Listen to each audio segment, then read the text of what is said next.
Praise the Lord. அல்லேலூயா. தேவன் நம்முடைய ஒவ்வொரு ஜெபங்களையும் கேட்குறார். நம்ம சத்தத்துக்கு அவர் பதில் கொடுக்கிறார். விசுவாசிக்கிறீங்களா?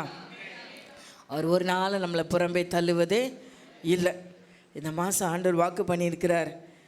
எசேக்கியேலின் புஸ்தகம் 39ஆம் அதிகாரம் 29ஆம் வசனம். நம்ம எல்லாரும் எடுத்துக்கலாமா? நான் இஸ்ரவேல் வம்சத்தார் மேல் என் ஆவியை ஊற்றினபடியினால் என் முகத்தை இனி அவர்களுக்கு மறைக்க மாட்டேன் என்று கர்த்தராகிய ஆண்டவர் சொல்லுகிறார் என்றார். அல்லேலூயா. ஆண்டவர் இந்த மாதம் நம்மளுக்கு சொல்கிறாரு, என் முகத்தை உங்களுக்கு என்ன பண்ண மாட்டேன், மறைக்க மாட்டேன். அப்படின்னா என்ன அர்த்தம்? அவர் நம்மளுக்கு அநேக நேரம் அவர் முகத்தை மறைக்கிறார். ஏசாயாவின் புஸ்தகம் 54ஆம் அதிகாரம் 9வது வசனத்தை நீங்கள் வாசிங்க.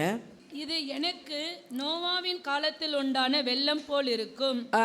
நோவாவின் காலத்தில் உண்டான வெள்ளம் இனி பூமியின் மேல் புரண்டு வருவதில்லை என்று நான் ஆணையிட்டது போல உன்மேல் நான் கோபம் கொள்ளுவதில்லை என்றும். நோவாவின் காலத்தில் உண்டான பெருத்த அழிவை போல வரும் சூழ்நிலைகள் எல்லாம் தேவனுடைய கோபத்தினாலே உண்டாகிறது என்பது இந்த வசனம் தெளிவாய் நமக்கு சொல்லுகிறது. அதற்கு மேலே உள்ள வசனத்தை நீங்கள் வாசிப்பீர்களானால் 54:8ஆம் வசனம், அற்ப காலம் மூண்ட கோபத்தினால் என் முகத்தை இமைப்பொழுது உங்களுக்கு மறைத்தேன் என்று ஆண்டவர் சொல்றார். இமைப்பொழுது அவர் மறைக்கும் பொழுதே நோவா காலத்தில் உண்டான பேரழிவை போல இன்றைக்கும் உண்டாகி அநேக இடங்களில் நம் கண்கள் பார்த்து கொண்டிருக்கிறது. நம்முடைய செவிகள் அநேக செய்திகளை கேட்டுக்கொண்டிருக்கிறது. தேவஜனமே, ஆண்டவருடைய கோபம் நம்மேல் இறங்காதபடிக்கு அவர் நமக்கு இரக்கம் செய்ய அவர் சொல்லுகிறார், என் ஆவியை உங்களுக்குள்ளே வைப்பேன் என்று சொல்லுகிறார். ஏனென்று சொன்னால் இந்த பரிசுத்த ஆவியானவர் தான் நமக்காக பிதாவின் சமூகத்தில் பரிந்து பேசுகிற ஆவியானவர். எத்தனை பேருக்கு இந்த விஷயம் தெரியும்? தெரிஞ்சவங்க ஒரு அலையிலேயே சொல்லுங்க பார்க்கலாம். இவ்வளோ பேருக்கு தான் தெரியுமா? இப்போ சொல்லுங்கள், யார் யாருக்கெல்லாம் பரிசுத்த ஆவியானவர் எனக்காக பிதாவின் சமூகத்தில் பரிந்து பேசுகிறவராக இருக்கிறார்? நான் அதை அறிஞ்சிருக்கிறேன்னு சொல்கிறேங்க. கரங்களை போய் தலையில சொல்லுங்க பார்க்கலாம். ஆமென். பரிசுத்த ஆவியானவர் ஒருவரே உங்களுக்காகவும் எனக்காகவும் நம்முடைய அக்கிரமங்களுக்காகவும் நம்முடைய கிரியைகளுக்காகவும் பிதாவின் சமூகத்தில் பரிந்து பேசி கொண்டிருக்கிறார். பிதாவின் இரக்கத்தை பெற்று தருவதற்காக அவர் ஒவ்வொரு நாள் நமக்காக பிதாவின் சமூகத்தில் போராடி கொண்டிருக்கிறார். அல்லேலூயா, அல்லேலூயா. இந்த நாளிலும் பிதாவான தேவன் ஆகினால தான் அவருடைய ஆவியை இந்த பூமியிலே தமக்காக விட்டு சென்றிருக்கிறார். ஆண்டவராக இயேசுவுக்கு அப்புறம் அவர் சொல்கிறார், நீங்கள் போய் எல்லாரும் காத்துருங்க, பரிசுத்த ஆவியானவர். நமக்கு பழைய ஏற்பாட்டின் காலத்திலேயே பரிசுத்த ஆவியானவர் இறங்கினார். அப்போல்லாம் எப்படின்னா திடீர்னு இறங்குவார், திடீர்னு காரியத்தை சாதிப்பார், அவருக்கு வேண்டிய காரியங்களை சொல்லிட்டு கடந்து போவார். ஆனால் இப்பொழுதோ ஒவ்வொரு நாளும் பரிசுத்த ஆவியானவர் நமக்குள்ளே உலாவி கொண்டிருக்கிற பெரிய கிருபையை நாம் பெற்றிருக்கிறோம். அல்லேலூயா. என் ஆவியை என் ஜனங்களுக்குள்ளே வைப்பேன் என்று சொன்ன தேவன் இந்த எசேக்கியேல் 37:14ஆம் வசனத்தை நீங்கள் வாசிங்க. என் ஆவியை உங்களுக்குள் வைப்பேன், நீங்கள் உயிரடைவீர்கள். என் ஆவியை உங்களுக்குள்ள வைக்கும் பொழுது உங்களுக்குள்ளே முதல்ல உண்டாகிற காரியம் என்ன? உயிரடைகிறீர்கள். இந்த பகுதியை நீங்க வாசிப்பீங்க அப்படின்னா இஸ்ரவேல் ஜனங்கள் அநேகர் மரித்து அடக்கம் பண்ணப்பட்டு எலும்பாவே மாறிட்டாங்க. எல்லாம் போயிடுச்சு, வெறும் எலும்பு தான் இருக்கு. ஆனா ஆண்டவர் சொல்றாரு, நீ இவர்களை பார்த்து என்ன பண்ணு, தீர்க்க தரிசனம் சொல்லு. சொல்லும் பொழுது ஆண்டவர் சொல்ல, என் ஆவியை இந்த எலும்புகளுக்குள்ளே வைக்கிறேன், அவை யாவும் உயிரடைந்து சேனையா எழும்பும் என்று சொல்லுகிறார். அதே போல தேவனுடைய வார்த்தை சொன்ன பொழுது செத்து போய் ஜீவனற்று போன அந்த எலும்புகளுக்குள்ளே என்ன உண்டாயிற்று? ஜீவன் உண்டாயிற்று. அல்லேலூயா, அல்லேலூயா. அருமையான தேவஜனமே, இந்த காற்று இல்லைன்னா நமக்கு உயிரே இல்லை. ஆமென். இன்னைக்கு ஆக்சிஜன் இல்லைன்னா நம்மளாம் உயிர் வாழவே முடியாது. அவர் நம் நாசியில ஊதின ஆவியின் வல்லமை தான் இன்னைக்கு வரை நம்மளை ஜீவனோட வச்சிருக்கு. அல்லேலூயா. நம்ம வாழ்கிறதுக்கே அவருடைய ஆவியின் பலன் நமக்கு வேண்டும். ஒவ்வொரு நாளும் இந்த உலகத்தில் கண்ணை விழிக்கிறீங்க அப்படின்னா ஆவியான உங்களுக்கு புத்துயிரை கொடுத்துட்டே இருக்கிறார். புது ஜீவனை கொடுத்துட்டே இருக்கிறார். அதனால தான் நம்ம இன்னைக்கு ஜீவிச்சு வந்திருக்கிறோம். அல்லேலூயா. இதை ஒருத்தரும் என்றைக்கும் மறந்துடவே கூடாது. அவருடைய ஆவியானவர் நமக்குள்ளே வைத்திருக்கிறதின் நோக்கம் ஒவ்வொரு நாளும் நீங்கள் உயிர்ப்பிக்கப்படணும். அல்லேலூயா. வேதம் சொல்லுது, நீ அனலாயாவது குளிராயாவது இரு. வெதுவெதுப்பாக இருந்தா க்ளோஸ். வெதுவெதுப்பா உன் ஆவியில் வெதுவெதுப்பான நிலை இருக்குமானால் நீ வாந்தி பண்ணப்படுவ. ஒன்றுக்கும் பிரயோஜனம் இல்லாத ஒரு நிலைக்கு நீ தள்ளப்படுவ. அப்போ நமக்குள்ளே இருக்கிற ஆவியானவர் அப்போ எப்படி இருக்கணும்? ஒவ்வொரு நாளும் செத்துப்போன சரீரத்துக்குள்ளே ஜீவன் இருக்காது, ஆவி இருக்காது. அப்போ அந்த நிலையில் இராதபடிக்கு நம்முடைய வாழ்க்கையில் அநேக நேரம் அதை நம்ம கடந்து போக வேண்டிய ஒரு சூழ்நிலையாக இருக்கும். மூச்சு திணறி போயிடும். எப்படி தான் வாழ போகிறோன்னு தெரியலையே, வாழ்வோமா என்ற நம்பிக்கை அற்று இருக்கிற நிலைமை தான் நாம் மூச்சு திணறி நிற்கிற நிலைமை. கடந்த வாரத்தில் ஒரு பாப்பா ஓடி வந்துச்சு. வந்து தன் இருதயத்தில் இருக்கிறதெல்லாம் கொட்டி வந்தபோது பார்த்திங்கன்னா, நான் இனி எப்படி வாழ போகிறேன்னு எனக்கு தெரில, நான் வாழ்கிறதா வேணாமானே எனக்கு தெரில. அதுதான் முதல் சொன்ன வார்த்தை. ஆனால் அதுக்கப்புறம் சத்திய ஆவியானவர் பேச பேச பேச பேச பார்த்திங்கன்னா அதுக்குள்ளே ஒரு கான்ஃபிடென்ட், வாழ முடியும், என்னாலே வாழ முடியும், நானும் வாழ்வேன், எந்த சூழ்நிலையும் ஜெயித்து வாழ எனக்குள்ளே பரிசுத்த ஆவியான இருக்கிறான் என்ற தெளிவை பரிசுத்த ஆவியான மட்டும்தான் கொடுக்க முடியும். அல்லேலூயா, அல்லேலூயா, அல்லேலூயா. அதுக்காக தான் ஆண்டவர் சொல்றார், என் ஆவியை உனக்குள்ளே வைக்கிறேன். நீ குழம்பி போகிற நேரம், தகச்சு போகிற நேரம், துன்பப்படுகிற நேரம், வேதனையோடு இருக்கிற நேரம், எல்லாவற்றையும் இழந்து விட்டோம் என்று நினைக்கிற அந்த நேரம், பரிசுத்த ஆவியான உனக்குள்ளே இருந்து சொல்ல, நீ எதையும் இழக்கலை, நான் இருக்கேன் உனக்குள்ளே. நீ எல்லாத்தையும் இழந்துடலாம் அந்த உலகத்தில், ஆனால் நான் உனக்குள்ளே இருக்கிறேனே. தேவனால் அனுப்பப்பட்ட ஆவி உனக்குள்ளே இருக்கு. இதுதான் பரிசுத்தவான்களுக்கு கிடைத்த பெரிய கிருபை. அல்லேலூயா. உலக மனுஷனுக்கு உபத்திரவம் உண்டு, நமக்கும் உபத்திரவம் உண்டு. ஆனால் அந்த உபத்திரவத்தின் மத்தியில் நம்ம வாழ்ந்து கொண்டு இருக்கிறோம் பாருங்க. அவன் சொல்லுவான் வாழவே முடியாது, வாழ்க்கையை முடிக்க கூட போயிடுவாங்க. ஆனால் நாம் வாழ்ந்துட்டு இருப்போம். 1000 பாடுகள் மத்தியில், 1000 உபத்திரவத்தின் மத்தியில், 1000 வியாதியின் மத்தியில், சரீரமெல்லாம் உபத்திரவப்பட்டாலும் நாம் வாழ்ந்து கொண்டு தான் இருப்போம். அல்லேலூயா. எனக்கு அநேகரை தெரியும், அவங்க எடுத்து பேச ஆரம்பித்தாங்கன்னா உச்சந்தலை முதல் உள்ளங்கால் வரை அவ்வளோ பலவீனங்களை சொல்லுவாங்க. ஆனால் அவங்க முகத்தை பார்த்தீங்கன்னா அந்த பலவீனத்தின் அறிகுறியே இருக்காது, அந்த டயர்ட்னஸ் கூட இருக்காது. அப்படியே ஃப்ரெஷ்ஷாக இருப்பாங்க முகத்தை பார்க்கும்போது. நான் அப்போ அவங்களாம் சொல்லுவேன், நீ உன் மூஞ்ச கண்ணாடியில் போய் பாரு, எந்த பலவீனமும் உன் மூஞ்சில் தரல அப்படின்னு சொல்லுவேன். அல்லேலூயா, அல்லேலூயா. அதுதான் ஆவியின் பலன். அது நீங்கள் சாப்பிட்ற ஆகாரத்தில் இல்லை, நீங்கள் சாப்பிட்ற மருந்து மாத்திரையில் இல்லை, உங்களுக்கு கிடைக்கிற எந்த ஒரு சக்தியினாலும் அல்ல. அது ஆவியானவர் உங்களுக்குள்ளே இருந்து ஊற்றுகிற அவருடைய பலன். அல்லேலூயா. பலத்தினாலும் அல்ல, பராக்கிரமத்தினாலும் அல்ல, என் ஆவியினால் எல்லாம் ஆகும். 1 கொரிந்தியர் புஸ்தகம் 2ஆம் அதிகாரம் 11ஆம் வசனம் நீங்கள் வாசிங்க. 1 கொரிந்தியர் 2ஆம் அதிகாரம் 11ஆம் வசனம். மனுஷனில் உள்ள ஆவியே அன்றி, மனுஷனில் உள்ள ஆவியே அன்றி, மனுஷரில் எவன் மனுஷக்குரியவைகளை அறிவான்? மனுஷனை அறிஞ்சுக்குவான். அப்படி போல தேவனுடைய ஆவியே அன்றி ஒருவனும் தேவனுக்குரியவைகளை அறிய மாட்டான். டாக்டர் சொல்வார், நீ எப்படி உயிர் வாழ்ற, நீ வாழ்றதுக்குரிய எந்த ஒரு காரியமும் உன் உடம்புல இல்லை, உன் சரீரம் எந்த விதத்துலையும் அதுக்கு தகுதியானதில்லை, நீ வாழ்றதுக்கே தகுதி இல்லாத ஒரு சரீரம், ஆனால் நீ வாழ்ந்து கொண்டு இருக்கிற. அல்லேலூயா. அதுதான் உங்களுக்குள்ள ஆவியான செய்கிற கிரியை. அல்லேலூயா.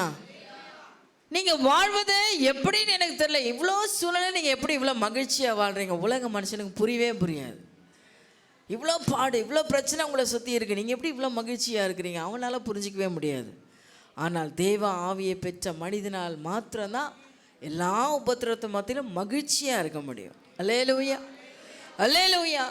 உங்களுக்குள்ளே இருக்கிற ஆவியானவர், உங்களுக்குள்ளே வைக்கப்பட்ட ஆவியானவர், அவர் சமாதானத்தின் ஆவியானவர், அவர் சந்தோஷத்தின் ஆவியானவர், அவர் மகிழ்ச்சியின் ஆவியானவர். உங்களை துக்கப்பட அவர் விடவே மாட்டார்.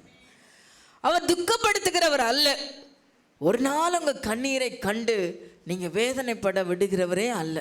நீங்கள் அதை புரிந்து கொள்ள வேண்டும். வேதனைகள் உங்களை சூழும் போதும், பாடுகள் உங்களை சூழ்ந்து போல வெள்ளம் போல சத்துரு உங்களை வாரிக்கொண்டு போக எழும்பும் போதும் ஆவியானவர் இங்கே குடியேற்றுகிறவராயிருக்கிறார். அல்லேலூயா. நீங்கள் நடந்தாலும் மூழ்கி போவதில்லை, தண்ணீரில் நடந்தாலும் மூழ்கி போவதில்லை, அக்கினியில் கிடந்தாலும் வேக போவது இல்லை. அல்லேலூயா. உங்களை காக்கும்படி பரிசுத்த ஆவியானவர் உங்கள் மேல் நிழட்டு இருக்கிறார், உங்களுக்குள்ளே அவர் வாழ்ந்து கொண்டு இருக்கிறார். அல்லேலூயா. எத்தனை பேர் விசுவாசிக்கிறீங்க?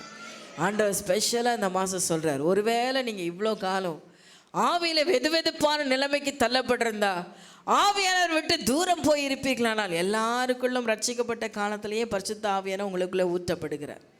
ஊற்றப்படுதலின் அனுபவம் பல விதத்தில் உண்டு. கணுக்கால் அளவு, முழங்கால் அளவு, இடுப்பு அளவு, மூழ்கி திளைக்கிற அளவு. அது அவரவர் உங்கள் இருதயத்துக்கு தெரியும், நீங்கள் எந்த அளவில் ஆவியானவரால் அபிஷேகம் பண்ணப்பட்டிருக்கீங்க. அல்லேலூயா. அல்லேலூயா. ரட்சிக்கப்பட்ட காலத்தில் பரிசுத்த ஆவியானவர் உங்கள் மேலே இறங்குவார். இயேசு கிறிஸ்துவின் மீது பரிசுத்த ஆவியானவர் இறங்கினார், உங்கள் மேலே இறங்கி இருப்பார். அது கணுக்கால் அளவிலே இருக்கும். ஆனால் வளர வளர வளர நீங்கள் அவரோடு உறவாடி அபிஷேகத்துக்குள்ளே நிரம்பி அந்நிய பாஷையை பேசி தீர்க்க தரிசனங்களை கண்டு அவரோடு கூட உறவாடி உறவாடி உறவாடி உங்களை அபிஷேகத்தை நீங்கள் நிறைவாக்கி கொள்ளும் பொழுது அது நிரம்பி வழிகிற அபிஷேகமாக மாறும். ஆரன் மேலே ஊற்றப்பட்ட அபிஷேக தைலம் தாடியில் விழுந்து அவனுடைய சங்கமெல்லாம் நிரப்பிட்டு தெய்வஜனம். அந்த அபிஷேக நிலைமைக்கு நானும் நீங்களும் கடந்து வரணுன்றது தான் தேவனுடைய விருப்பமாக இருக்கு. ஹல்லேலூயா. ஹல்லேலூயா. உங்களுக்குள்ளே இருக்கிற தேவ அபிஷேகம் சகல நுகங்களே முறிக்கும். சகல உங்கள் கழுத்து மேலே வைக்கிற பிசாசி நுகங்கள் எல்லாவற்றையும் அபிஷேகம் முறித்து போடும் என்று வேதம் சொல்லுது. அல்லேலூயா சொல்லுங்க.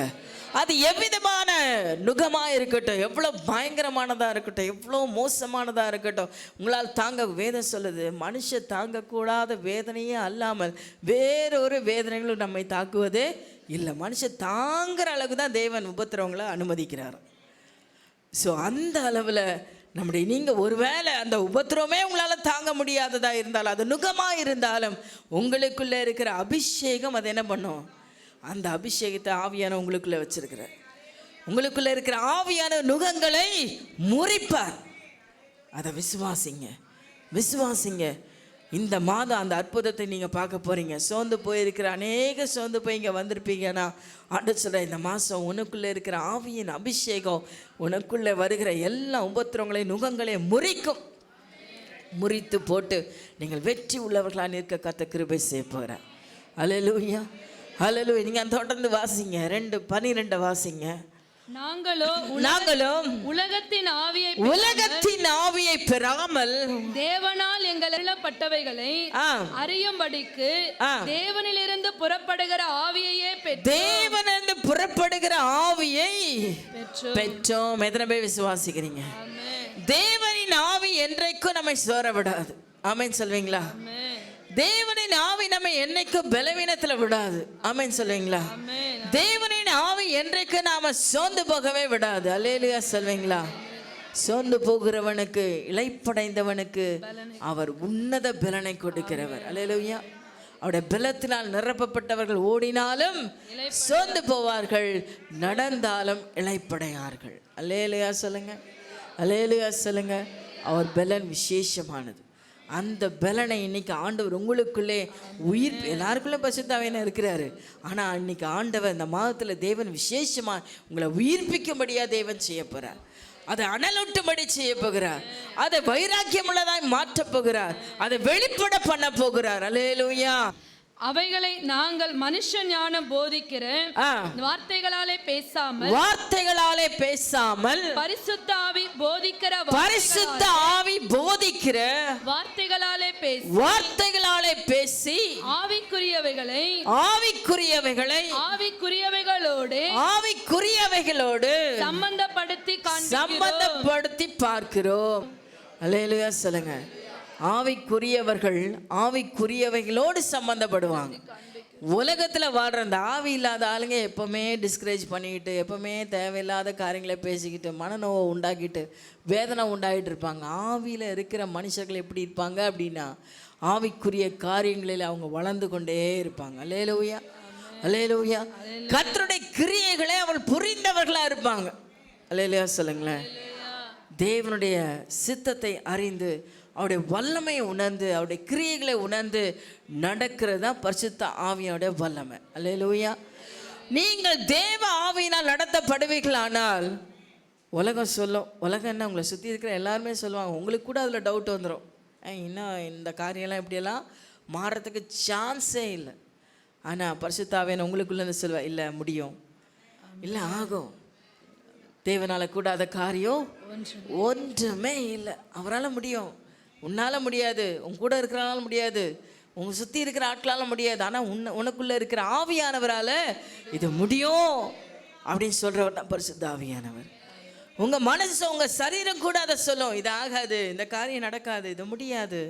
ஆனால் உள்ளே இருக்கிற பரிசுத்த ஆவியானவர் சொல்லிட்டே இருப்பேன், இல்லை கூடும், இது முடியும், இது நடக்கும், இது ஆகும், இது நடந்தே ஆகி தீரும். அல்லேலூயா. அதான் பரிசுத்த ஆவியோட சத்தம். தொடர்ந்து வாசிங்கம்மா. ஜென்ம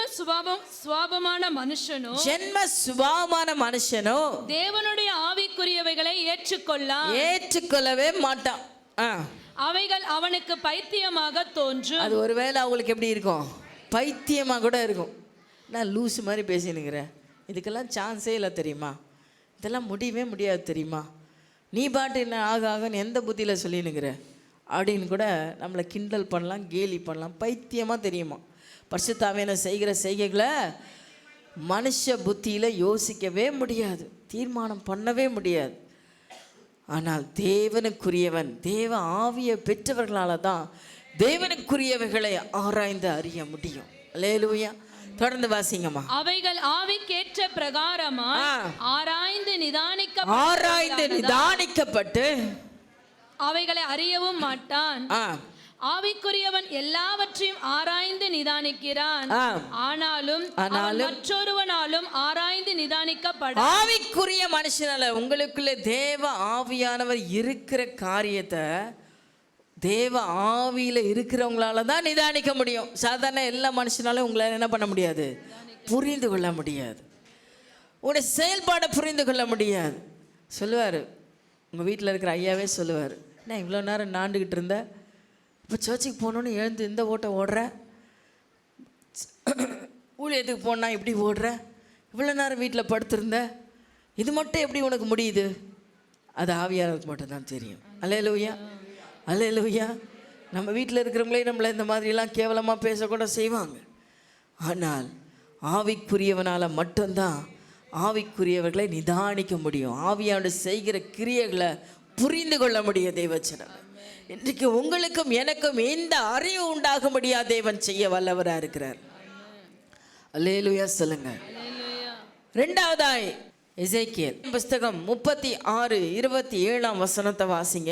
உங்கள் உள்ளத்திலே என் ஆவியை வைத்து உங்களை என் கட்டளைகளில் நடக்கவும் என் நியாயங்களை கைக்கொள்ளவும் அவைகளின்படி செய்யவும் பண்ணுவேன். உங்கள் உள்ளத்திலே என் ஆவியை வைத்து உங்களை என் கட்டளைகளில் நடக்கவும் என் நியாயங்களை கைக்கொள்ளவும் அவைகளின்படி செய்யவும் பண்ணுவேன். நிறைய பேருக்கு இதுல ப்ராப்ளம் இருக்கும். நிறைய வசனம் தான் கேட்குறோம், வாரம் செய்தி கேட்குறோம், இப்படி இதெல்லாம் வாழணும்னு ஆசையாக தான் இருக்குது, ஆனால் முடியலையே. ரொம்ப சிரமப்பட்டு கர்த்தருடைய வார்த்தைக்கு கீழ்ப்படியணும்னு நீங்கள் உங்களை பிரயாசப்பட்டு கொண்டிருக்கீங்க. அநேகருக்கு இந்த பிரச்சனை இருக்குது. டெய்லி ஜெபிக்கணும் தான் நினைக்கிறேன், முடியல. வேதத்தை வாசிக்கணும் தான் முடிக்கிறேன். வசனத்தின்படி வாழணும்னு ரொம்ப ட்ரை பண்ணுறேன். நீதியாக நடக்கணும்னு ஆசைப்படுறேன். பரிசுத்தத்தை காத்து கொள்ளணும்னு ரொம்ப வாஞ்சிக்கிறேன், ஆனால் முடியலையே. ஆண்டவர் சொல்கிறாரு, இந்த மாதம் என் ஆவியை நான் உனக்குள்ளே வைப்பேன். அந்த ஆவியானவர் உன்னை என்ன பண்ணுவார், என் வசனத்துக்கு உன்னை கீழ்ப்படிய பண்ணுவார்.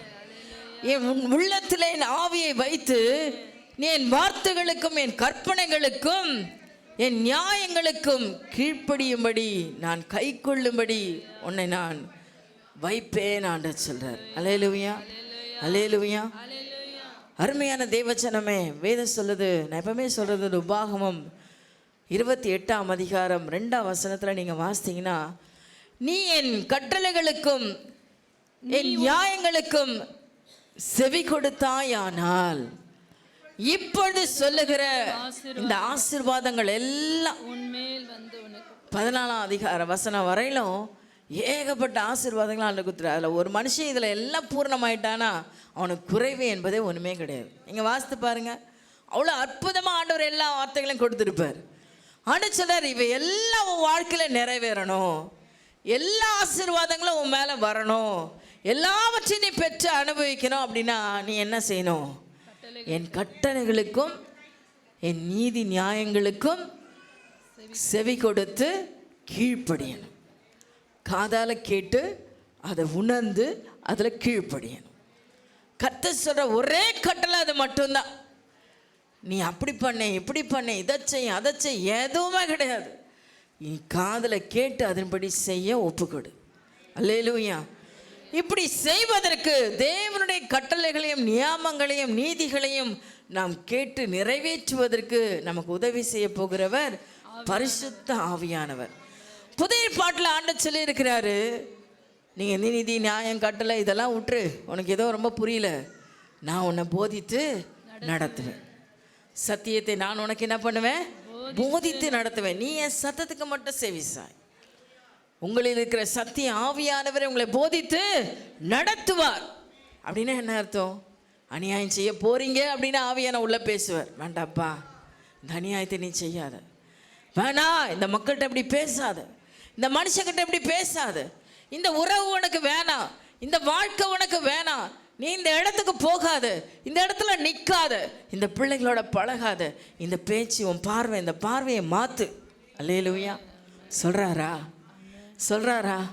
உங்களுக்கு பரிசுத்த ஆவியானவர் சொல்கிறாரா?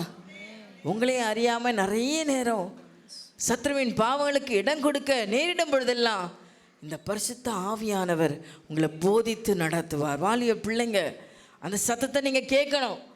ஆவியானோட சத்தத்தை கேட்கணும். நம்ம எல்லாருக்குள்ளே இருக்கிற ஆவியானவர் நம்மளை போதிச்சுட்டே இருப்பார். நீ இதை செய்ய, இதை செய்யாத, அப்படி வார்த்தைகளை பேசாத, இதை செய்யாத. அல்லேலூயா. தவறி சொன்னாலும் அதை நம்மை உணர்த்தி இனியதை செய்யாதபடி காக்க வல்லமை உள்ளவராக இருக்கிறார். அல்லேலூயா. அவட போதிக்கிற அந்த வார்த்தைகளுக்கு நாம் செவி கொடுக்கணும். அப்போ நமக்குள்ளே வைக்கப்படுகிற ஆவியானவர் இரண்டாவதாக நமக்குள்ளே செய்கிற காரியம் அவருடைய கட்டளைகளையும் அவருடைய சத்தத்துக்கு கீழ்ப்படிய பண்ணுகிறார். அல்லேலூயா. எத்தனை பேருக்கு இந்த ஆவியானவர் வேணும்னு ஆசைப்படுறீங்க? அல்லேலூயா. அல்லேலூயா. தேவனை குறித்து அறிந்து கொள்ள வைப்பதே இந்த ஆவியானவர். அவருடைய வார்த்தைகளுக்கு கீழ்ப்படிய பண்ணுகிறவர் இந்த ஆவியானவர். அந்த ஆவியானவரை உங்களுக்குள்ளே இந்த நாளிலே விசேஷமாக தேவன் புதுப்பித்து அனுப்ப போகிறார். தேவச்சனமே, இந்த மாதம் முழுவதும் நீங்கள் அந்த ஆசீர்வாதத்தை பார்க்க போறீங்க. அப்படியா நீங்கள் அவருடைய நீதி நியாயங்களுக்கு கீழ்ப்படியும் போது வசனம் சொல்லுது, 29ஆம் வசனத்தை வாசிங்க. உங்கள் அசுத்தங்களை எல்லாம் நீக்கி உங்களை ரட்சித்து உங்கள் மேல் பஞ்சத்தை கட்டளையிடாமல் கோதுமையை வரவழைத்து அதை பெருக பண்ணி சத்தியத்துக்கு கீழ்ப்படிய சொல்ற ஆவியோட சத்தத்துக்கு யாரெல்லாம் உண்மையா கீழ்ப்படிய போறோமோ நீங்கள் உங்களுடைய ஆகார திருப்தியில பெருக போறீங்க. ஒவ்வொரு நாளும் ஆகாரத்துக்கே போராடிட்டு இருக்கோம். சாப்பிட எங்களுக்கு ஆகாரம் கூட கஷ்டப்படுற அந்த ஆகாரத்துக்கு தேவைக்காக ஓட வேண்டியதே பெரும் கஷ்டமாக இருக்குது. அதை சம்பாதிக்கப்படுற பாடு பெரும் பாடாக இருக்குது. அருமையான தெய்வச்சனமே, இன்னைக்கு ஆண்டவர் சொல்கிறாரு, நான் உனக்கு ஒரு பெருக்கத்தை உண்டாக்குவேன். உன் ஆகாரத்தில் திருப்தி உண்டாக்கி அதில் ஒரு பெருக்கத்தை கொடுவேன். எப்போ வர சம்பளம் தான், கூலி வேலைக்கு போகிறதுனால அதே கூலி தான். ஆனால் நீ சம்பாதிக்கிறதுல ஒரு திருப்தியை தேவன் தரப்போகிறார், நிறைவை தேவன் தரப்போகிறார். உங்கள் ஆகாரத்தில் ஒரு திரட்சியை ஆண்டவர் உண்டாக்க போகிறார். கோதுமையில் ஒரு திரட்சியை தேவன் உங்களுக்கு தரப்போகிறார். அல்லேலூயா. விசுவாசிக்கிறீங்களா? யார் ஒருவர் பரிசுத்த ஆவியானவரை பெற்றுக்கொண்டு, ஒன்று உங்களுக்கு புரியுமா? பரிசுத்த ஆவியானவர் இருக்கிற மனுஷன் ஒரு நாள் குறைவை நினச்சி கவலைப்படவே மாட்டாங்க. இன்றைக்கி ஒரு வேளை ஒன்றுமே இல்லாமல் இருக்கலாம், ஆனால் நாளைக்கு உங்கள் தேவை திருப்தி ஆகும்.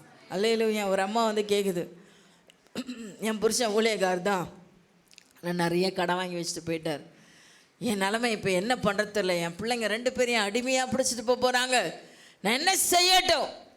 ஊழியக்கார்ட்ட வந்து கேட்டார். வெளியே ஆட்டை போய் கேட்டிருந்தா என்ன சொல்லியிருப்பாங்க? உன் பிள்ளைங்கள அடிமையாக அனுப்பிச்சிருமா அப்படி சொல்லியிருப்பாங்க. ஆனால் ஊழியக்கார்ட்ட வந்து கேட்டவுடனே அவங்க என்ன ஆலோசனை தராரு? உங்ககிட்ட என்ன இருக்கோ அதை நீ என்ன பண்ண, விற்று உன் கடனை கொடு. என்னான்னு போய் பார்த்தாங்க, ஒரு குடம் என்ன தான் இருக்குது, அதை எடுத்து ஊற்று, எடுத்து ஊற்று. எவ்வளோ இருக்கோ உன் பட்ட பாத்திரம் இருக்கோ எல்லாத்துலேயும் ஊற்று. கர்த்தருடைய வசனத்துக்கு வார்த்தைக்கு கீழ்ப்படியும் போது, பரிசுத்தாவியான சொல்கிற வார்த்தைக்கு நீங்கள் கீழ்ப்படியும் போது அதில் உண்டான பெருக்கத்தை, ஒரு குடம் தான், ஆனால் அதில் பெருக்கம் எவ்வளோ உண்டாயிடுச்சு? அளவே இல்லை. அவங்க கடனெல்லாம் தீர்த்து அவங்க வாழ்நாளெல்லாம் சாப்பிட அளவுக்கு பெருக்கத்தை தேவன் கொடுத்தார். அல்லேலூயா. இன்னைக்கு உங்களுக்கு இந்த அற்புதத்தை செய்வார் பரிசுத்த ஆவியானவர். அவருடைய வார்த்தைக்கு நீங்கள் கீழ்ப்படியும் போது, பரிசுத்த ஆவியானவருக்கு இடம் கொடுக்கும்போது உங்களுக்கு ஆகார திரட்சி உண்டாகும்படியா தேவன் கிருபை செய்வார். 2:30 வசனத்தை வாசிங்க. நீங்கள் இனிமேல் ஜாதிகளுக்குள்ளே பஞ்சத்தில் உண்டாகும் நிந்தையை அடையாதபடிக்கு, பஞ்சத்தினால் உண்டாகும் நிந்தையை அடையாதபடிக்கு விருட்சத்தின் கனியையும் வயலின் பலன்களையும் பெருக பண்ணுவேன். இந்த விருட்சம் என்பது, டாக்டர்கிட்ட போனீங்கன்னா டாக்டர் சொல்வார், நீ என்னதான் டெய்லி பிரியாணியே சாப்பிட்றேன்னு சொன்னால் கூட டாக்டர் சொல்வார், என்ன சொல்வார்? ஃப்ரூட்ஸ் சேர்த்துக்கோங்க. Apple, orange. இதான் ஒரு வியாதிஸ்தரை பார்க்க போகிறோன்னா நம்ம என்ன பழம் வாங்கிட்டு போவோம்? ஆப்பிள், ஆரஞ்சு தான் இல்லை? ஆனால் உலகத்தில் எவ்வளோ பழங்களை தேவன் உண்டாக்கியிருக்கிறார். ஒவ்வொரு பழங்களும் நம்முடைய ஆரோக்கியத்தை உரியது. ஆண்டவர் சொல்கிறாரு, முதல் ஆதாமை எவ்வளோ உருவாக்கிட்ட சோறு வச்சு சாப்பிடுங்க நான் சொன்னார். எல்லாவித கனி வகைகளையும் தேவன் உண்டாக்கி வச்சுருந்தாராம். அப்போ கர்த்தர் கொடுத்த ஆகாரம் எது தான்? மனுஷனுடைய ஆரோக்கியத்துக்கு எது தான் முக்கியமானது? பழங்கள். அப்போ அதை சாப்பிடும்போது ஆரோக்கியம் உண்டாகுதான். பரிசுத்த ஆவியானவர் இந்த புத்தியின் தெளிவை உங்களுக்குள்ளே கொடுப்பார். நிறைய பேர் டயட்லாம் கேட்டிருக்கேன். பெரிய பெரிய பணக்காரர்களோட டயட்டை கேட்டிங்கன்னா ஒரு நாள் ஃபுல்லாக ஃப்ரூட்ஸே சாப்பிடுவாங்க, ஃப்ரூட் ஜூஸே சாப்பிடுவாங்க. அவ்வளோ பளபளன்னு இருப்பாங்க. நீங்கள் கூட ட்ரை பண்ணுங்கள். ஒரு நாளைக்கு ஃபுல்லாக ஃப்ரூட்டே சாப்பிட்டு பாருங்கள், கருப்பாக இருக்கவங்க கூட வெள்ளையாக மாறிடுவீங்க. உண்மை இது. டெய்லி ஃப்ரூட் ஜூஸ் குடிச்சு பாருங்கள், தக்கன்னு ஆகிடுவீங்க. அந்த நிலையில் அருமையான தேவச்சனமே, ஆண்டவர் சொல்கிறாரு, உன் ஆரோக்கியத்தை நான் பெருக பண்ணுவேன். இது என்ன ஆண்டவர் சொல்ல வர்றாரு? கனி வகைகளும் உன் நிலத்தின் பலனும் உனக்கு என்ன உண்டாக்கும்? ஆரோக்கியம் பெருகும்.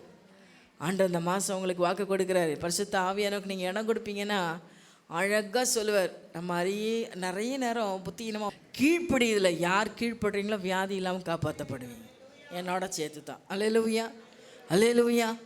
அருமையான தேவஜனமே, கர்த்தர் ஆரோக்கியத்தை உங்களுக்குள்ளே எனக்குள்ளே பெருக பண்ண போகிறார். அல்லேலூயா. 31 வசனத்தை வாசிங்க. அப்பொழுது நீங்கள் உங்கள் பொல்லாத மார்க்கங்களையும் உங்கள் தகாத கிரியைகளையும் நினைத்து, உங்கள் அக்கிரமங்கள் நிமித்தமும் உங்கள் அருவருப்புகளின் நிமித்தமும் உங்களையே ஆலோசிப்பீர்கள். ரொம்ப அற்புதமான வார்த்தை இது. பரிசுத்த ஆவியானவர் உள்ள போறார் அப்படின்னா, பரிசுத்த ஆவியானவர் உங்களுக்குள்ள வைக்கப்படுவதை நீங்க உணர்ந்துச்சீங்க அப்படின்னா என்ன வெளியே போகுமா? நமக்குள்ள இருக்கிற அக்கிரமம், அநியாயம், அருவருப்பு, தேவனுக்கு பிரியமில்லாத காரியம் எல்லாம் என்ன பண்ணிடணும்? வெளியே போகணும். அது போகலன்னா என்ன அர்த்தம்? இன்னும் முழு மனதா பரிசுத்த ஆவியானவருக்கு நாம இடம் கொடுக்கல அப்படின்றதான். அப்போ முழு இடம் கொடுத்துருக்குறோம் அப்படின்னா ஆண்டவர் சொல்றாரு, இவை எல்லாம் வெளியே போகிறத நீங்கள் என்ன பண்ணுவீங்க? ஆலோசிப்பீங்கன்னா என்ன அர்த்தம்? உணருவீர்கள். நீங்கள் உணர்வீங்க. பரிசுத்த ஆவியானவருக்கு எவ்வளோக்கு எவ்வளோ உண்மையாக ஒப்பு கொடுக்குறீங்களோ, இந்த குற்றப்படுத்துகிற எண்ணம், குறை பேசுகிற புத்தி, தேவையில்லாத மற்றவங்களை கரைப்படுத்துகிற வார்த்தைகள், மற்றவங்களுக்கு வேதனைப்படுத்துகிற வார்த்தைகள், கெட்ட வார்த்தைகள், வேதம் சொல்றது கெட்ட வார்த்தைகள் வாயிலேருந்து புறப்படும். என்ன கெட்ட வார்த்தை? இந்த சரீரத்தின் அவயங்களை சொல்கிறது கெட்ட வார்த்தைன்றதை விட, அதுவும் கெட்ட வார்த்தை தான், அதை விட பக்தி விருத்தி உண்டாகாமல் நம்ம எத்தனை மணி நேரம் பேசினாலும் அது என்ன வார்த்தை தான்? கெட்ட வார்த்தை. மணிக்கணக்காக உட்காந்து சீரியல் கதையை பேசணும்னு வச்சுக்கோங்க, அது என்ன வார்த்தை? கெட்ட வார்த்தை. புரியுதா உங்களுக்கு? இல்லை மற்ற வீட்டை பற்றி உட்காந்து குறை பேசிட்டு இருக்கணும், அது என்ன வார்த்தை? கெட்ட வார்த்தை. அது விக்கிரக ஆராதனைக்கு சமானமானதுன்னு சொல்லப்படுது. இன்னும் குறை பேசிங்களா? யாரை பற்றியும் எங்கே குறை பேசுறதுலாம் என்ன? குறை பேசுறதுல எப்படி? பாஸ்டர் தான் எனக்கு ஒருத்தர் அதை சொல்லி கொடுத்தார். அவர்கிட்ட தான் நான் தெரிஞ்சுக்கிட்டேன். குறை பேசுறதுனா என்ன? என்ன குறை பேசுறதுனா என்ன? நம்ம பக்கத்தில் நமக்கு முன்னால் இல்லாத யாரை பற்றியும் நம்ம என்ன பண்ணக்கூடாது? பேசக்கூடாது. ஆமேன்னு சொல்லுங்க. அல்லேலூயா. நமக்கு முன்னால் இருக்கிற முன்னால் இல்லாத யாரை பற்றி நம்ம பேசுகிறோம் அப்படின்னாவே அது என்ன தான்? குறை தான். ஸோ நமக்கு முன்னால் இருக்கிறவங்க கிட்ட நீங்கள் பேசுகிறது நல்லது. அதை கூட அவங்கள ஹர்ட் பண்ணி, அவங்கள வேதனைப்படுத்தி, அவங்கள குத்தி கொடாஞ்சி ரத்தத்தை வெளியில் எடுக்கிற அளவுக்கு நீங்கள் பேசுகிறீங்க அப்படின்னா, கத்தியால் குத்துறது மட்டும் கொலை இல்லை, வார்த்தையால் கொல்றீங்க அப்படின்னா கூட அவங்க மனநோவும்படியாக, மன இருதய நோகும்படியாக நீங்கள் பேசுகிற ஒவ்வொரு வார்த்தையும் கூட கொலைக்கு சமானமானது. அப்போ அவருடைய கட்டளையிலேருந்து நம்ம என்ன பண்ணிட்டோம்? விலகி வந்துட்டோம். இதெல்லாம் தான் பரிசுத்த ஆவியானவர் நமக்கு உணர்த்துவார். ஓ, தப்பாக பேசிட்டேன், இந்த வார்த்தை அவங்கள ஹர்ட் பண்ணது, மன்னிப்பு கேட்டுரு. இந்த வார்த்தை சரியில்லை, நீ சொல்லிட்ட, மன்னிப்பு கேட்டுரு. இந்த மாதிரி வார்த்தை திரும்ப நீ பேசாத அப்படி நமக்கு சொல்லி கொடுக்குறவர் தான் பரிசுத்த ஆவியானவர். நமக்குள்ளே இருக்கிற குற்றங்கள், குறைகள், எல்லா விதமான கரைக்குரிய காரியங்களை நம்மை விட்டு அகற்றும்படியாக பரிசுத்த ஆவியானவர் நமக்குள்ளே ஊற்றப்படுகிறார். அல்லேலூயா. நிறைய பேருக்கு பார்த்தீங்கன்னா நம்ம செய்கிறது பாவன்ற உணர்வே இருக்காது. எப்போ பரிசுத்த ஆவியானவர் ஒரு மனுஷனை ஆளுகை செய்கிறாங்களோ அப்போ தான் அவன் செய்கிற தவறையே அவங்களால உணர்ந்து கொள்ள முடியும். நான் உங்களுக்கு நிறைய நேரம் சொன்னது உண்டு. ஒரு வாலிப பிள்ளை ஞானஸ்தானம் எடுக்கும்போது பாஸ்டரையா சொன்னாங்க, உன்னோட தப்பு தவறு நீ என்னென்ன அறியாமல் செஞ்சியோ எல்லா பாவத்தையும் ஆளுடைய சமூகத்தில் அறிக்கை செஞ்சிருமா. அந்த பிள்ளைக்கு உண்மையும் புரியல. என்ன பாவம் நான் செஞ்சேன் அறிக்கை சொல்கிறார் பாஸ்டரையா. சரி, ஓகே, அவர் சொல்கிறாருன்றதுக்காக ஆண்டவரே நான் அறிஞ்சோ அறியாமல் செய்த பாவங்களையெல்லாம் மன்னிச்சிருங்க அப்படின்னு சொல்லிட்டு அந்த அம்மா வீட்டுக்கு போயிட்டாங்க. போனதுக்கப்புறம் பார்த்தீங்கன்னா ராத்திரி தூக்கமே வரல. காலையில் ஃபோன் வருது. என்னன்னு வருது? நான் அங்கிள் இப்படி சொல்லும் போது எனக்கு அது பாவன்றதே எனக்கு உணரலை, நான் என்ன பாவம் செஞ்சேனே எனக்கு தெரியல. ஆனால் ராத்திரி ஆவியான என்னோட பேசினா நான் செய்த சிறு பிராயம் முதல் இந்த வாலிப வயசு வரல என்னெல்லாம் அநியாயம் செஞ்சனோ எல்லாத்தையும் ஆண்டவர் எனக்கு ஒரு ஃபிலிம் மாதிரி அப்படியே ஓட்டி காட்டுறாரு. அல்லேலூயா. அது எப்போ தான் வரும்? பரிசுத்த ஆவியானவங்களை தொட்டால் தான் வரும். பரிசுத்த ஆவியானவரை தொட்டால் தான் நம்ம என்ன வார்த்தை பேசுகிறோம், நம்ம செய்கிற செயல் சரியா, நம்ம பேசுகிற வார்த்தை சரியா, இந்த வார்த்தையினால் புறஜாதிகளுக்கு முன்னால் நம்ம பேர் எப்படி இருக்கும். அல்லேலூயா. நம்ம செய்கிற செய்கையினால் மற்றவங்க பார்க்கும்போது நம்மளை எப்படி கனப்படுத்துவாங்களா. ஞானத்தை கொடுக்குறாரு. எங்கே எந்த வார்த்தையை பேசணும், யார்கிட்ட எப்படி பேசணும், எந்த விதத்தில் பேசணும், எப்படி பேசினா சமாதானம் வரும், எப்படி பேசினா சண்டை வரும், எல்லாத்தையும் பரிசுத்த ஆவியானவர் நமக்கு போதித்து நடத்துகிறவராக இருக்கிறார். அல்லேலூயா. நமக்குள்ளே இருக்கிற கரைகளையும் குற்றங்களையும் எல்லாவற்றையும் நமக்குள்ளே உணரச் செய்கிற ஆவியானவர். அல்லேலூயா. அவர் வரும்போது அதை உணர்த்துகிறார். அவரை பெற்றுக்கொண்டாதான் அந்த உணர்வை நம்ம பெற்றுக்கொள்ள முடியும். தெய்வச்சனமே, ஆண்டவர் இந்த மாதத்தில் இந்த காரியங்களெல்லாம் நமக்குள்ளே தெளிவு உண்டாக்கும்படி செய்வார். மூன்றாவதாக யோவேல் 2:28 அதற்கு பின்பு நான் மாம்சமான யாவர் மேலும் என் ஆவியை ஊற்றுவேன். அப்பொழுது உங்கள் குமாரரும் உங்கள் குமாரத்திகளும் தீர்க்க தரிசனம் சொல்லுவார்கள். உங்கள் மூப்பர் சொப்பனங்களையும் உங்கள் வாலிபர் தரிசனங்களையும் காண்பார்கள். ஊழியக்காரர் மேலும் ஊழியக்காரிகள் மேலும் அந்நாட்களிலே என் ஆவியை ஊற்றுவேன். இந்த கடைசி நாட்களிலே தேவன் அவருடைய ஆவியை நமக்குள்ளே ஊற்றப் போகிற. எதுக்காகனா நம்ம ஏதோ சொத்தையாக இருக்கிறதுக்கு இல்லை. நான் என்ன பேசினாலும் எங்கள் வீட்டில் எடுபட மாட்டேதுங்க. நான் என்ன தான் சுவிசேஷம் சொன்னாலும் யாரும் மதிக்க மாட்டேங்கிறாங்க. என்னை பார்த்தாவே திரும்பின்னு ஓடிடுறாங்க. இதெல்லாம் ஏன் நடக்குதுன்னு தெரியுமா?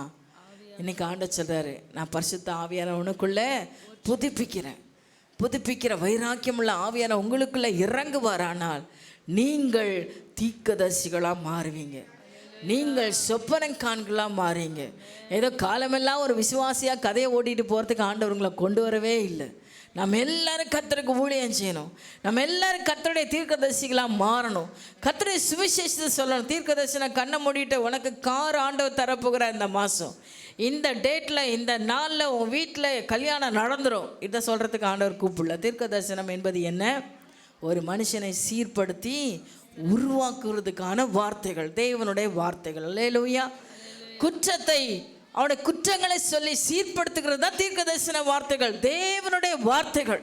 ஒரு மனுஷனை புடமிடும், சுத்திகரிக்கும், ஆசீர்வதிக்கும், மேன்மைப்படுத்தும், உயர்த்தும். அப்போ நீங்கள் பேசுகிற மற்றவனை உயர்த்தும்படியாக பேசுகிற வார்த்தைகள் என்ன வார்த்தைகள்? தீர்க்க தரிசன வார்த்தைகள். மற்றவருடைய வாழ்க்கையை கட்டும்படியாக பேசுகிற வார்த்தைகள் தீர்க்க தரிசன வார்த்தைகள். ஒருத்தர் வராங்க, கண்ணீர் விடுறாங்க, கவலையாக உங்கள இடத்துல பேசுகிறாங்க. கவலைப்படாத, உன் பிரச்சனையெல்லாம் ஆண்டவர் மாற்றிடுவார், அவரால் எல்லாமே முடியும், நீ கவலைப்படாத, நான் உனக்காக ஜெபிக்கிறேன். இது என்னது? இது என்னது? என்ன சொல்லுங்க? நீங்கள் தான் தீர்க்கதரிசி. இப்படி பேசுகிற நீங்கள் தான் தீர்க்கதரிசி. உங்கள் வார்த்தையினால் ஒரு குடும்பம் தேற்றப்படுது, உங்கள் வார்த்தையினால் ஒரு குடும்பம் ரட்சிப்படையுது, உங்கள் வார்த்தையினால் ஒரு குடும்பம் உயர்த்தப்படுவதானால், ஒரு சின்ன ஆலோசனை சொல்லி அந்த குடும்பத்தில் ஆசீர்வாதம் பெருகுது அப்படின்னா நீங்கள் தான் தீர்க்கதரிசி. யாரையோ ஒருத்தர் தேடி தேடி போய் தலையை கொடுக்காதீங்க. கர்த்தருடைய வார்த்தையை சொல்லுங்க. கர்த்தர் உன்னை ஆசீர்வதிப்பேன்னு சொல்லி இருக்கிறாரு. உன்னை நிச்சயமா ஆசீர்வதிப்பார். நீங்க விசுவாசத்தோடு சொல்ற வார்த்தை தான் தீர்க்கதரிசன வார்த்தை. அல்லேலூயா. ஆண்டவர் மூப்பர்களுக்குள்ள சொப்பனங்களையும் தரிசனங்களையும் தேவன் கொடுப்பேன்னு சொல்லியிருக்காரு. அப்ப இங்க இருக்கிற அத்தனை பேரை யாரா மாறணும்? தீர்க்கதரிசிகளா மாறணும், சொப்பனக்காரர்களா மாறணும். சொப்பனம் காண்பது யோசேப்போட வாழ்க்கையில நீங்க பாத்தீங்கன்னா, சொப்பனக்காரன் வரடானே அவனை தூக்கி போட்டாங்க இல்லையா? ஆனால் அவனுக்குள்ள இருந்த விசேஷ தாவி எங்கே போய் நிறுத்துச்சு? ராஜாவாய் கொண்டு போய் நிறுத்துச்சு. உங்களை உலகம் அழிக்க நினைச்சாலோ உங்களுக்குள்ள பரிசுத்த ஆவியானவர் இருப்பாரானால் இந்த உலகத்தின் மேலே ஒரு அதிகாரத்தை தேவன் தருவார். ராஜாவின் ஸ்தானத்தை உங்களுக்கு தருவார். ராஜா உங்களுக்கு முன்னால் மண்டிடுவான். தானியலோட வாழ்க்கையில் பார்த்தீங்கன்னா அவனை சொல்கிறான், விசேஷித்த ஆவியை பெற்ற இந்த மனுஷனை போல உண்டோ அப்படின்னு சொல்லிட்டு தானியேலை வணங்கினானா அந்த ராஜா. தாழ விழுந்து வணங்கினான்னு இருக்கு. அல்லேலூயா, அல்லேலூயா சொல்லுங்க. ஸ்தேவானை குறித்து சொல்லும்போது அப்போஸ்தலர் நடபடிகள் 6:10 சொல்லுது, அவன் பேசின ஞானத்தையும் ஆவியையும் ஒருவரால் எதிர்த்து நிற்கவே முடியலையா. அவனுக்குள்ள இருந்த ஆவியானவர் பேசின வார்த்தைகளை ஒருவனை அவனுக்கு எதிர்த்து நிற்க முடியாதபடி ஆயிடுச்சான். நான் சொல்கிறேன், உங்களுக்குள்ளே தேவ ஆவியானவர் நீங்கள் இடம் கொடுத்துருப்பீங்க அப்படின்னா உங்கள் ஆஃபீஸில் ஆகட்டும், உங்கள் வீட்லேயும் ஆகட்டும், உங்களை யாரையும் குற்றப்படுத்தவே முடியாது. உங்களுக்கு விரோதமாக எழும்புகிற கரங்களை நீங்கள் குற்றப்படுத்தி, வாய்களை நீங்கள் குற்றப்படுத்துவீங்கன்னு வசனம் சொல்லுது. அல்லேலூயா. உங்களுக்குள்ளே பரிசுத்த ஆவியானவர் இருப்பார். ஆனால் பரிசுத்த ஆவியானுடைய நீதியான வாழ்க்கை உங்களுக்குள்ளே இருக்குமானால், பரிசுத்த ஆவியானுடைய பரிசுத்தம் உங்களுக்குள்ளே இருக்குமானால் உங்களை யாரை குற்றப்படுத்தவே முடியாது. தெய்வ ஜனமே, குற்றப்படுத்துவர்களை நீ குற்றப்படுத்துவாயின்னு வேதம் சொல்லுது. அல்லேலூயா சொல்லுங்க, அல்லேலூயா சொல்லுங்க. நீங்கள் எவ்விதமான சூழ்நிலையில் நீங்கள் சந்தித்து கடந்து வந்தீங்களானாலும் இன்றைக்கு ஆண்டவர் வாக்குத்தத்தம் பண்ணுறாரு, பரிசுத்த ஆவியானவர் நான் உனக்குள்ளே வைப்பேன், என் ஆவியை உனக்குள்ளே வைப்பேன்றார். அவருடைய ஆவியை உங்களுக்குள்ளே வைக்கிறார். அவருடைய ஆவி எப்பேற்பட்டது? அவருடைய ஆவி எப்பேற்பட்டது? சின்ன சின்ன விஷயத்துக்கு சோர்ந்து டம்மால் வந்துருமா? அவருடைய ஆவி எப்பேற்பட்டது? எதுக்கும் ஆசிராது. வானத்தையும் பூமியையும் சகலவத்தையும் சிருஷ்டித்தவர், சிருஷ்டிப்பின் வல்லமை உள்ளவர், சகலவற்றையும் உண்டாக்கின வல்லமை உள்ளவர், சகலத்தையும் ஆளுகிற வல்லமை உள்ளவர். சகலமும் அவரிடத்துல உண்டு.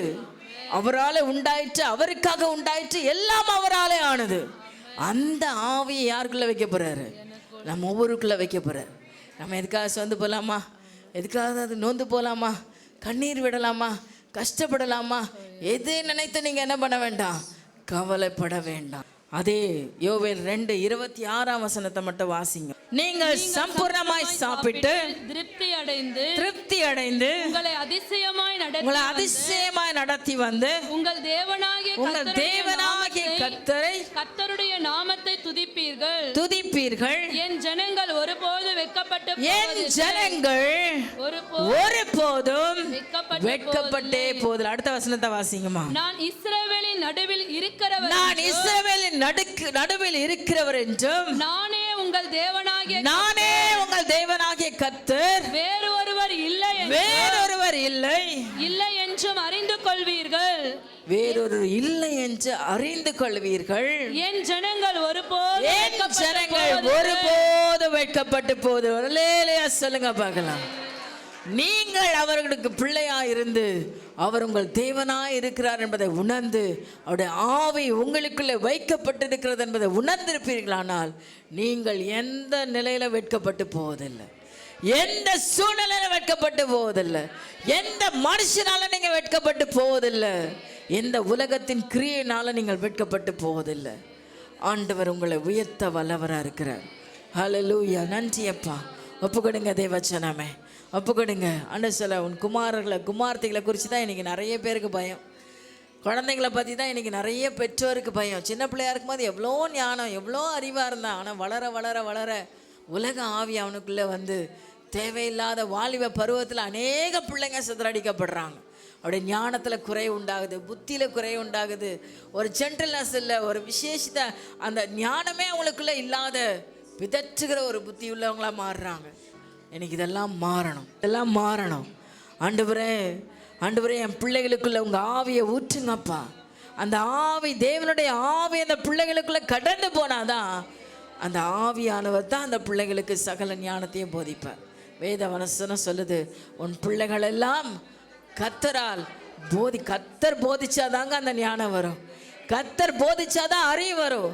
கர்த்தர் போதிச்சாதான் உயர்வான புத்தி வரும். கர்த்தர் போதிச்சாதான் ஞானமான வார்த்தை வரும். உலக போதனைக்கு பிள்ளைங்க இடம் கொடுத்தாங்க அப்படின்னா இந்த உலகத்தின் கிரியையில் அழிஞ்சு போயிடுவாங்க. அல்லேலூயா. இன்னைக்கு அழியறதுக்கு சுற்றி சுற்றி சுற்றி எல்லாம் இருக்குது. ஆனால் வளர்கிறதுக்கும் உயர்வதற்கும் நேர்மையாக நடப்பதற்கும் கற்றுத்தருவதற்கு இன்றைக்கி கொஞ்சம் இடம்தான் இருக்குது. அல்லேலூயா. வேத வசனத்தை தவிர வேறு எங்கேயுமே இதை கற்றுக்கொள்ள முடியாது. பரிசுத்த ஆவியானவரை தவிர வேறு எங்கேயுமே நல்லதை கற்றுக்கொள்ள முடியாது. இன்னைக்கு ஆவியானவரே எனக்குள்ளே நீங்கள் ஊற்றப்படணும், என் பிள்ளைகளுக்குள்ளே ஊற்றப்படணும், என் கணவருக்குள்ளே ஊற்றப்படணும், என் ஃப்ரெண்ட்ஸ்குள்ளே ஊற்றப்படணும், இங்கே இருக்கிற என் சபை மக்கள் மத்தியில் ஊற்றப்படணும். கேட்பீங்களா? ஆண்டவர் வாக்கு பண்ணியிருக்கிறாரு, என் ஆவியை நான் உனக்குள்ளே வைப்பேன், என் முகத்தை நான் உனக்கு மறைக்க மாட்டேன், நீ அழிந்து போகாதபடிக்கு உன்னை காக்கும்படிக்கு என் முகத்தை நான் உனக்கு பிரசன்னமாக்குவேன்னு சொல்லியிருக்கிறேன். நீயும் வீட்டாரும் அழியாதபடிக்கு நான் என் முகத்தை உன்மேல் பிரசன்னமாக்குவேன். அதற்கென்ற ஆவியை உனக்குள்ளே வைக்கிறேன். என் ஆவியினால தான் நீ தேவனை அறிய முடியும். பரிசுத்த ஆவியானவரால் தான் தேவனுடைய கிரியைகளை அறிந்து கொள்ள முடியும். ஹல்லேலூயா. நீ ஆவியில் நடத்தப்படுகிற மனுஷனாய் மாற்றப்படணும். ஆவியானவரால் தான் எல்லா ஆசீர்வாதங்களும் பெருகும், எல்லாவற்றிலும் பெருக்கத்தை உண்டாக்க முடியும். ஆவியானவர் தான் நம்மை போதித்து நடத்துகிறவர். நீ வெட்கப்படாதபடிக்கு உன்னை நடத்தும்படி பரிசுத்த ஆவியானவருடைய கரங்களை பிடிக்கணும்.